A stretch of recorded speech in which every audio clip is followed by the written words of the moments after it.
ಈಗಾಗಲೇ ಅನೇಕ ವಿಚಾರಗಳನ್ನು ಶ್ರೀಗಳಿಂದ ಹಿಡಿದು ಎಲ್ಲರೂ ಕೂಡ ಅವರವರ ವಿಚಾರವನ್ನು ಬಹಳ ಮುಕ್ತವಾಗಿ ನಾವೆಲ್ಲ ಶ್ರೀಗಳ ಜೊತೆ ಇದ್ದೀವಿ. ಕೇಂದ್ರ ಇರ್ಬೋದು, ರಾಜ್ಯ ಸರ್ಕಾರ ಇರ್ಬೋದು, ಅವೆಲ್ಲರ ವಿಚಾರಗಳನ್ನು ಶ್ರೀಗಳು ಯಾವ ರೀತಿಯ ತೀರ್ಮಾನವನ್ನು ತಗೊಳ್ತಾರೋ ಆ ರೀತಿಯಲ್ಲಿ ನಾವೆಲ್ಲರೂ ಕೂಡ ಇದ್ದೀವಿ ಅನ್ನುವಂಥ ಮಾತನ್ನು ನಾವೆಲ್ಲರೂ ಕೂಡ ಕೇಳಿದ್ವಿ. ನಾವು ಸ್ನೇಹಿತರೆ, ಇವತ್ತು ನಾವು ಬಹಳ ದೊಡ್ಡ ಒಂದು ರೀತಿಯ ಆಘಾತದಲ್ಲಿ ನಾವಿದ್ದೀವಿ. ನಾವು ರಾಜ್ಯದಲ್ಲಿ ಬಹಳ ಅತ್ಯುತ್ತಮವಾಗಿರ್ತಕ್ಕಂಥ ಅರ್ಥಪೂರ್ಣವಾಗಿರ್ತಕ್ಕಂಥ ಜಿಲ್ಲೆ ನಮ್ಮ ಉತ್ತರ ಕನ್ನಡ ಜಿಲ್ಲೆ. ಬಹಳ ವಿಶಿಷ್ಟವಾಗಿರುವಂತಹದ್ದು. ಇಡೀ ನಾಡಿಗೆ, ಇಡೀ ದೇಶಕ್ಕೆ ಅನೇಕ ರೀತಿಯ ಆರ್ಥಿಕ ಸಂಪತ್ತನ್ನು, ಬೆಳಕನ್ನು, ಶಕ್ತಿಯನ್ನ ರಕ್ಷಣೆಯನ್ನ ಕೊಡ್ತಕ್ಕಂಥ ಜಿಲ್ಲೆ. ಅದೇನಾದ್ರೂ ಇದ್ರೆ ನಮ್ಮ ರಾಜ್ಯದಲ್ಲಿ, ನಮ್ಮ ಜಿಲ್ಲೆ ಅನ್ನುವಂಥದ್ದನ್ನ ನಾವು ಯಾರು ಕೂಡ ಮರೆಯುವಂಥದ್ದಲ್ಲ. ಹೀಗೆ ಅನೇಕ ರೀತಿಯ ಯೋಜನೆಗಳು ನಮ್ಮ ಜಿಲ್ಲೆಗೆ ಬಂದಿರುವಂತಹದ್ದು. ಈಗಾಗಲೇ ವಿದ್ಯುತ್ತಿಗಾಗಿ ಶರಾವತಿ ಇರಬಹುದು, ಕೈಗಾ ಇರಬಹುದು, ದಾಂಡೇಲಿ ಕಡೆ ಅನೇಕ ಡ್ಯಾಮ್ಗಳನ್ನು ಕಟ್ಟೋದ್ರ ಮುಖಾಂತರ ಸಾವಿರಾರು ಎಕರೆ ಜಮೀನನ್ನು ಕೊಡೋದ್ರ ಮುಖಾಂತರ ನಮ್ಮ ಜಿಲ್ಲೆಯ ಭೂಮಿ ಅನೇಕ ರೀತಿಯಲ್ಲಿ ತ್ಯಾಗವನ್ನು ಮಾಡಿರುವಂತಹದ್ದು. ಇನ್ನು ದೇಶದ ರಕ್ಷಣೆಯಲ್ಲಿ ನಮ್ಮ ಸೀಬರ್ಡ್ ಯೋಜನೆಯನ್ನು ತರೋದ್ರ ಮುಖಾಂತರ ಅಲ್ಲಿ ಕೂಡ ಸಾವಿರಾರು ಎಕರೆ ರೈತನ ಜಮೀನನ್ನು ಕೊಟ್ಟು ಆ ರೈತನಿಗೆ ಸರಿಯಾದ ಒಂದು ರಕ್ಷಣೆ, ಸರಿಯಾದ ರೀತಿಯ ಪರಿಹಾರ ಸಿಗದೇ ಆ ರೈತ ಇವತ್ತು ಒದ್ದಾಡ್ತಿರುವಂಥದ್ದು ಕೂಡ ನಾವು ನೋಡ್ತಾ ಇದ್ದೀವಿ. ನಾವು ಹೀಗೆ ಅನೇಕ ರೀತಿಯಲ್ಲಿ ಇವತ್ತು ನೋಡ್ತಾ ಇದ್ದೀವಿ. ನಾವು ಆ ಕಡೆ ಒಂದ್ ಕಡೆ ಕೈಗಾ ಪ್ರಾಜೆಕ್ಟ್, ಒಂದ್ ಕಡೆ ಉಲ್ಲೇಖವನ್ನು ಮಾಡಿದ್ರು ನಮ್ಮ ಮಂತ್ರಿಗಳು. ಇವತ್ತು 1, 2, 3, 4 ಪ್ರಾರಂಭ ಮಾಡಿ 6, 7, 8, 9 ಹಂತದಲ್ಲೂ ಕೂಡ ಇವತ್ತು ಪ್ರಾರಂಭ ಆಗ್ತಾ ಇದೆ. ಈಗ ಅಲ್ಲಿ ಕೂಡ ಸಾವಿರಾರು ಎಕರೆ ರೈತನ ಜಮೀನು ಹೋಗಿ ಅಲ್ಲಿ ಕೂಡ ರೈತ ಬರಡಾಗಿ ಅವನು ಕೂಡ ಜೀವನ ದಿಕ್ಕನ್ನು ತೋರದೆ ಅವನು ಕೂಡ ಸಂಕಷ್ಟ ಇರ್ತಕ್ಕಂಥ ಪರಿಸ್ಥಿತಿ ನಮ್ಮ ಜಿಲ್ಲೆಯಲ್ಲಿ ಇರುವಂತಹದ್ದು. ಒಂದ್ ಕಡೆ ದಾಂಡೇಲಿ ನಮ್ಮ ಈ ಭಾಗದಲ್ಲಿ ಅನೇಕ ಅಣೆಕಟ್ಟನ್ನು ಕಟ್ಟಿದ್ರು ಕೂಡ ಅನೇಕ ರೀತಿಯ ನಮ್ಮ ಟೈಗರ್ ಪಾರ್ಕ್ ಅನ್ನು ಮಾಡಿ ಅಲ್ಲಿ ಕೂಡ ಸಾಕಷ್ಟು ನಮ್ಮ ಜಿಲ್ಲೆಯ ಜಮೀನು ಹೋಗಿರುವಂತಹದ್ದು. ಹೀಗೆ ಅನೇಕ ರೀತಿಯಲ್ಲಿ ಅನೇಕ ಯೋಜನೆಗಳಿಗೆ ಈ ರೀತಿಯ ಭೂಮಿ ಹೋಗ್ಬಿಟ್ರೆ ನಮ್ಮ ಜಿಲ್ಲೆಯಲ್ಲಿರ್ತಕ್ಕಂಥ ಜನಸಾಮಾನ್ಯರು ಮಾಡೋ ಗತಿ ಏನು? ನಮ್ಮ ಜಿಲ್ಲೆಯಲ್ಲಿರ್ತಕ್ಕಂಥ ರೈತರ ಗತಿ ಏನು? ಕೂಲಿಕಾರರ ಗತಿ ಏನು? ಅವರ ಹೊಟ್ಟೆ ಪಾಡಿಗಾಗಿ ಸ್ವತಂತ್ರ ಬರೋ ಪೂರ್ವದಲ್ಲೇ ಅತಿಕ್ರಮಣವನ್ನು ಮಾಡ್ಕೊಂಡು ಅವರ ಜೀವನವನ್ನು ಕಟ್ಕೊಂಡಿರ್ತಕ್ಕಂಥ ಆ ವರ್ಗದ ಜನಗಳ ಗತಿ ಏನು? ಇದು ಯಾವುದನ್ನು ಯೋಚನೆಯನ್ನು ಮಾಡ್ತಾನೆ, ಯಾವುದೋ ಒಂದು ಸ್ಪಂದನೆ ಇಲ್ದೇನೆ ಈ ರೀತಿಯಲ್ಲಿ ಹಲವಾರು ವರ್ಷಗಳಿಂದ ಈ ನದಿ ತೀರವನ್ನು ಮಾಡಬೇಕು ಅಂತ ಚಿಂತನೆ ಇರ್ತಕ್ಕಂಥ ಅನೇಕ ಮುತ್ಸದ್ದಿಗಳು ಈಗಾಗಲೇ ಕುಮಾರಸ್ವಾಮಿ ಒಂದು ಮಾತನ್ನು ಹೇಳಿದರು.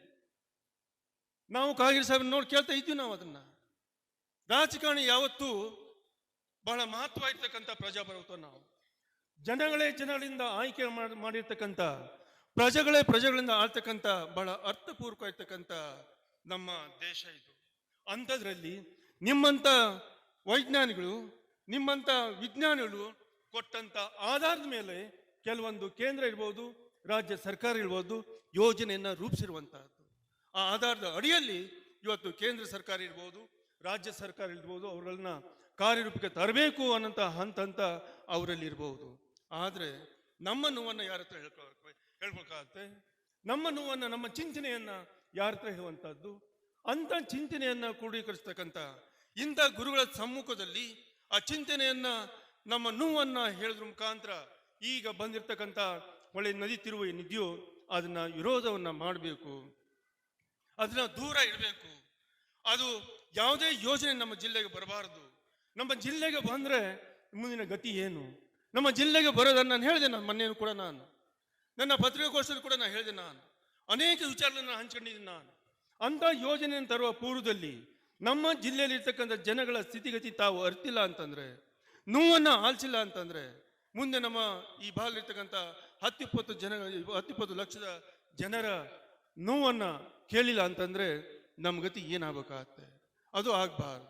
ಕೇಂದ್ರ ಇರಬಹುದು, ರಾಜ್ಯ ಸರ್ಕಾರ ಇರಬಹುದು, ಯಾವುದೇ ಸರ್ಕಾರ ಇದ್ರೂ ಕೂಡ ಯಾವುದೇ ಯೋಜನೆಯನ್ನು ತರುವಾಗ ಅಲ್ಲಿರ್ತಕ್ಕಂಥ ಅನೇಕ ಸಂಘ ಸಂಸ್ಥೆಗಳಿದಾವೋ, ಅಲ್ಲಿರ್ತಕ್ಕಂಥ ಜನಸಾಮಾನ್ಯರ ನೋವೇನಿದೆಯೋ, ಅಲ್ಲಿರ್ತಕ್ಕಂಥ ಅನೇಕ ಮಠಾಧೀಶರು ಇದ್ದಾರೋ ಅವರೆಲ್ಲರ ಅನಿಸಿಕೆಯನ್ನು ಕೇಳೋದ್ರ ಮುಖಾಂತರ ತಾವು ಹೆಜ್ಜೆ ಇಡಬೇಕು ಹೊರತು ಸುಮ್ಮನೆ ಏನಾದ್ರು ಬಂದು ಮಾಡುವಂಥದ್ದು ಎಷ್ಟು ಸೂಕ್ತ ಅನ್ನೋಂಥದ್ದನ್ನ ನಾವು ಯೋಚನೆಯನ್ನು ಮಾಡಬೇಕಾಗತ್ತೆ. ಹೀಗೆ ಇವತ್ತು ನಮ್ಮ ಜಿಲ್ಲೆ ಬಹಳ ಅಪಾರ ಚಿಂತನೆ ಇರ್ತಕ್ಕಂಥ ಜಿಲ್ಲೆ, ಅನೇಕ ಸಮೂಹವನ್ನು ಹೊಂದಿರತಕ್ಕಂಥ ಜಿಲ್ಲೆ, ಅನೇಕ ಪ್ರಜ್ಞಾವಂತರು ಇರ್ತಕ್ಕಂಥ ಜಿಲ್ಲೆ, ಅನೇಕ ಮಠಮಾನ್ಯರಿರ್ತಕ್ಕಂಥ ಜಿಲ್ಲೆ.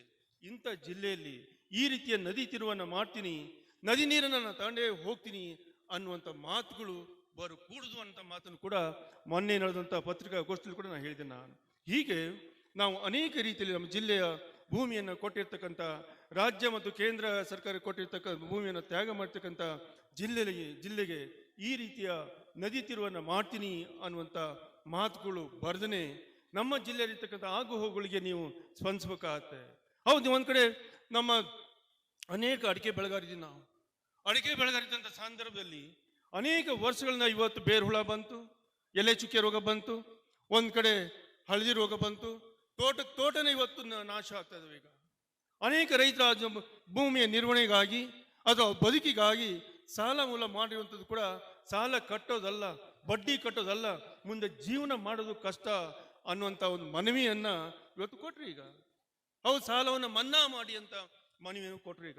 ಈಗ ಇಂಥ ಸಂಕಷ್ಟದ ಪರಿಸ್ಥಿತಿಯಲ್ಲಿ ಇಂಥ ಒಂದು ಯೋಜನೆಯನ್ನ ಕೈ ಬಿಡಬೇಕು ಅನ್ನೋ ಚಿಂತನೆ ಇವತ್ತಿನ ಮಹಾ ಸಭೆ ಏನಿದೆಯೋ ಅದಕ್ಕೆ ಒತ್ತು ಕೊಟ್ಟು ನಾನು ಕೂಡ ಶ್ರೀಗಳ ಮುಂದೆ ಹೇಳೋದಕ್ಕೆ ಬಯಸ್ತೇನೆ. ನಾನು ಯಾವುದೇ ಕಾರಣಕ್ಕೆ ಈ ಯೋಜನೆ ಆಗಬಾರದು, ಯಾವುದೇ ಕಾರಣಕ್ಕೆ ಯೋಜನೆ ಆಗಬಾರದು. ಹೌದು, ನಾನು ಕೂಡ ಇದನ್ನ ನಾನು ಇವತ್ತು ಶಾಸಕ ಆಗಿರ್ಬೋದು, ಎರಡೂವರೆ ವರ್ಷ ಶಾಸಕ ಆಗಿರ್ಬೋದು ನಾನು. ಆದ್ರೆ ನಿಮ್ಮ ಹಾಗೆ ನಾನು ಒಬ್ಬ ಕೃಷಿಕನ ನೋವನ್ನ ಕಂಡಿರ್ತಕ್ಕಂಥ ವ್ಯಕ್ತಿ. ನಾನು ಅಧಿಕಾರ ಬರುತ್ತೆ ಹೋಗುತ್ತೆ, ಆದ್ರೆ ಈ ಯೋಜನೆಗೆ ಮಾತ್ರ ಶಾಶ್ವತವಾಗಿ ಒಂದು ಇಂತಿಸ್ತ್ರೀನ ಹಾಡ್ತಕ್ಕಂಥ ವ್ಯವಸ್ಥೆ ಮುಂದೆ ಆಗಬೇಕು ಅಂತ ವಿನಂತಿಯನ್ನ ಮಾಡ್ಕೊಳ್ಳೋಕ್ಕೆ ಬಯಸ್ತೇನೆ ನಾನು. ಹೀಗೆ ಇವತ್ತು ನಮ್ಮ ಶ್ರೀಗಳು ಕರೆ ಕೊಟ್ಟಂತ ಈ ಒಂದು ಸಮಾವೇಶ ಇದೆಯೋ ಬಹಳ ಅದ್ಭುತವಾಗಿ ಅರ್ಥಪೂರ್ವಕ ಇರ್ತಕ್ಕಂಥ ಕಾರ್ಯಕ್ರಮ ಇದು.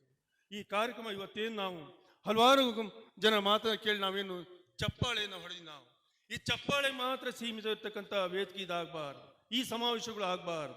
ಸ್ವಾಮಿಗಳು ಯಾವುದೇ ಸಂದರ್ಭದಲ್ಲಿ ಕರೆದಾಗ, ಯಾವುದೇ ವಿಚಾರದಲ್ಲಿ ಕರೆದಾಗ ಇದೇ ರೀತಿಯ ಸಾವಿರಾರು ಸಂಖ್ಯೆಯಲ್ಲಿ ಬಂದು ಸ್ವಾಮಿಗಳ ಜೊತೆ ನಾವು ಇದ್ದೀವಿ ಅನ್ನೋಂಥವನ್ನ ಧೈರ್ಯವಾಗಿ ತೋರಿಸ್ತಕ್ಕಂಥ ಸಮೂಹ ಇದಾಗಬೇಕಾಗತ್ತೆ. ಅಂದಾಗ ಮಾತ್ರ ನಮ್ಮ ಜಿಲ್ಲೆಗೆ ಯಾವುದೇ ಯೋಜನೆ ಬರುವಾಗ, ಯಾವುದೇ ಯೋಜನೆ ರೂಪಿಸುವಾಗ ಯೋಚನೆ ಮಾಡ್ತಕ್ಕಂಥ ಒಂದು ಸಂದೇಶ ಈ ಸಮಾವೇಶದಿಂದ ಅವ್ರಿಗೆ ಗೊತ್ತಾಗತ್ತೆ ಅನ್ನುವಂಥ ಮಾತನ್ನ ಈ ಸಂದರ್ಭ ಹೇಳಕ್ಕೆ ಬಯಸ್ತೇನೆ ನಾನು. ಹಾಗೆ ಇವತ್ತು ಬಹಳ ಅರ್ಥಪೂರ್ವಕ ಇರ್ತಕ್ಕಂಥ ಈ ಸಮಾವೇಶದಲ್ಲಿ ಬಂದು ಅನೇಕ ಹಿರಿಯರು ಎಲ್ಲರೂ ಕೂಡ ಮಾತಾಡಿರುವಂಥದ್ದು ನಾವೆಲ್ಲರೂ ಕೂಡ ಕೇಳಿರುವಂಥದ್ದು, ಅವರೆಲ್ಲವೂ ಕೂಡ ಕಾರ್ಯರೂಪಕ್ಕೆ ತರುವಲ್ಲಿ ಇವತ್ತು ನಮ್ಮ ಗೌರವಿತ ಸಂಸದರಾಗಿರ್ತಕ್ಕಂಥ ಮಾನ್ಯ ಕಾಗೇರಿ ಸಾಹೇಬರು ಕೂಡ ಅವರೇ ಅಲ್ಲಿ ಪಾರ್ಲಿಮೆಂಟಲ್ಲಿ ಮಾತಾಡುವಂಥದ್ದು ಇರ್ಬೋದು, ನಾವು ಕೂಡ ನಮ್ಮ ಮಂತ್ರಿಗಳು ಇರ್ಬೋದು, ಹೆಬ್ಬಾರ್ ಸಾಹೇಬ್ರು ಇರ್ಬೋದು, ನಮ್ಮ ಸಿದ್ದರಾಮ ಸಿದ್ದಿ ಅವರು ಇರ್ಬೋದು, ನಾವಿರ್ಬೋದು, ನಾವೆಲ್ಲರೂ ಕೂಡ ಅಸೆಂಬ್ಲಿಯಲ್ಲಿ ಕೂಡ ಮಾತಾಡೋದ್ರ ಮುಖಾಂತರ ನಮಗೆ ನ್ಯಾಯವನ್ನು ಕೊಡುವಲ್ಲಿ ನಾವು ಸಕ್ರಿಯವಾಗಿ ನಾವು ಹೋರಾಟವನ್ನು ಮಾಡ್ತೀವಿ, ತಮ್ಮ ಜೊತೆ ಇರ್ತೀವಿ.